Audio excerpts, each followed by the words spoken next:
Eto nga pala mga papasam yung ipinila natin sa paradahan opening ng Pure Gold, oh. 'Di ba? Laking tipid na neto mga kapapasam. Tingnan nyo ah. For every 1,000 single receipt, meron kang 1 kilong bigas. At meron din tayong nakuha na 4 kilo. 4 na kilo buy one take one. 123. Tapos meron din tayong CDO Carne Norte, 27 pesos. Buy one take one.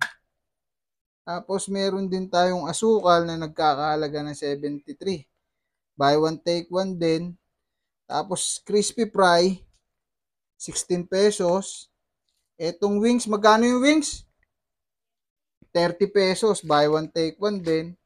Tapos etong juice, 100 pesos. Buy one take one. Tapos meron pa dito picnic, oh, for only 86 pesos. Meron ka pang mineral water. Tapos etong dato puti na suka, 41 pesos.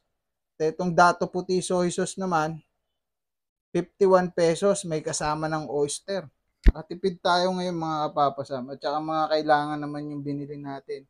Hindi tayo nag-overbuy dito mga kapapasam. Oh. Yan. Buti may naabutan pa tayo mga buy one take one. Kaya bukas, 3 days, hanggang 3 days sila mga papasam. Kaya pwede pa kayo pumunta bukas. Pumila lang kayo ng maga para abutan nyo yung iba pang buy one take one. Sayang yung mga hotdog doon. Di ako nakakuha eh. Pero nakatipid pa rin tayo. Thank you. Bye-bye.